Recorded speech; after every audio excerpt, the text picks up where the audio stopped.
Presidente, Sr. Presidente, Srs. Deputados, eu queria começar por saudar, em nome do Grupo Parlamentar do Partido Comunista Português, as diferentes associações, a Associação dos Oficiais das Forças Armadas, a Associação Nacional de Sargentos, a Associação de Praças, agradecer o contributo e desde já dizer que ele foi muito importante para o esclarecimento desta Comissão e desta discussão na especialidade em concreto. Tivemos aqui um pequeno exercício lamentável de sacudir de responsabilidades, mas depois, quando chega-se à altura de votar aquilo que são os aumentos dos descontos, há responsáveis, há uns que ficam levantados e outros que ficam sentados e que, portanto, as responsabilidades são inteiramente de quem propôs a iniciativa e quem assume politicamente essa mesma iniciativa, e não vale a pena estarmos aqui com subterfúgios de fugir às responsabilidades, atirando responsabilidades por uns ou para outros. As responsabilidades são conhecidas e sabemos de quem é que é proposto, quem é que propõe este mesmo aumento das contribuições. Dar nota do seguinte: para o PCP, este aumento da ADM é mais um corte, um novo roubo, um ataque aos salários e reformas dos militares, a somar a todos os restantes que aqui também já foram referidos. Os cortes salariais, o congelamento das carreiras, das promoções, os cortes no subsídio de férias, subsídio de Natal, várias questões que atiram milhares de militares para um profundo e legítimo descontentamento, que já tem vindo a ser dado eco desse mesmo descontentamento em termos públicos.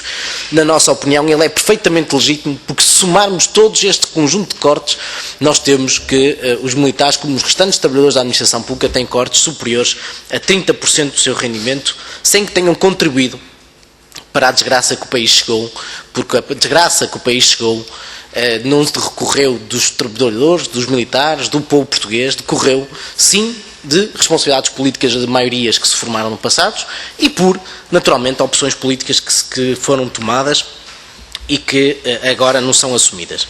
Ao contrário do que muitas vezes é dito, a responsabilidade da situação desgraçada que o país chegou não é dos militares, do povo ou dos trabalhadores portugueses. Ela decorre sim de uma opção de destruição do aparelho produtivo, de uma adesão à União Europeia com todos os erros que foram cometidos, com naturalmente opções de privilegiar os sistemas financeiros e não o sistema produtivo nacional.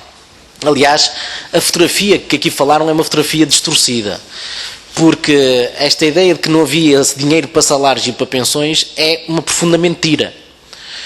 A FMI, a Troika, aquilo que o PCP chama a força ocupante, numa linguagem militar que aqui é adequada, a força ocupante do nosso país, que teve os seus cúmplices, e portanto aqui os cúmplices nacionais são a Troika Nacional de PS, PST e CDS-PP.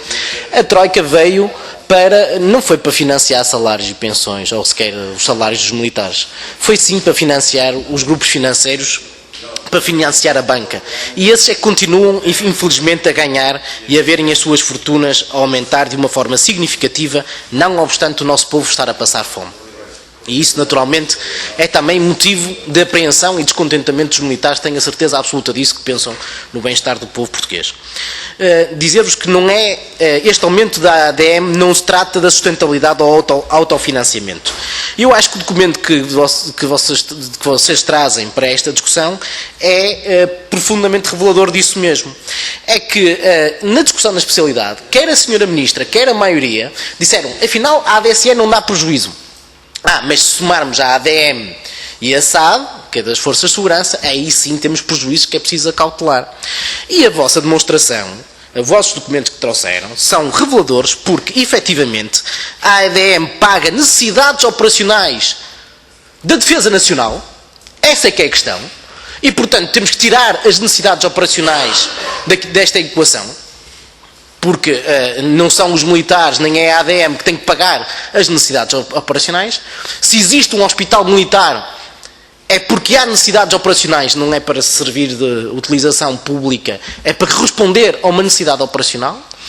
Se existe a ADM, não é para pagar nem financiar o Serviço Nacional de Saúde, para o qual os militares também descontam, e portanto não tem que pagar duas vezes o mesmo serviço, e também não serve para pagar aquilo que é o tratamento dos deficientes das Forças Armadas. Essa é uma responsabilidade do Estado, não é da ADM. E, portanto, vamos lá fazer direitinho as contas. E, portanto, fica aqui claro que não há essa necessidade de autofinanciamento ou prejuízo que foi muitas vezes atirado aqui na discussão da especialidade para a ADM. E, portanto, não é por acaso que as estruturas de dirigentes dos diferentes ramos das Forças Armadas consideram fulcral que a ADM seja obrigatória e não facultativa. Porquê? Por questões operacionais. E eu pedia que fizessem o favor de esclarecer essa mesma questão.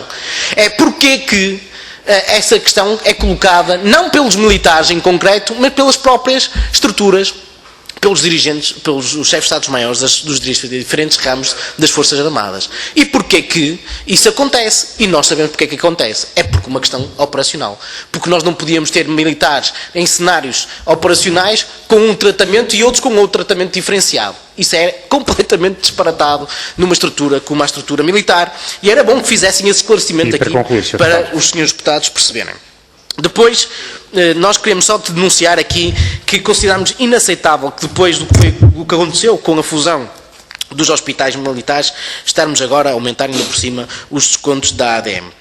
Este aumento de 133%, para concluir, Sr. Presidente, este aumento de 133% visa, efetivamente, desde que o Governo tomou funções, visa substituir um outro corte que foi declarado inconstitucional, que era o corte nas reformas, e agora optam por uma nova medida que também é inconstitucional.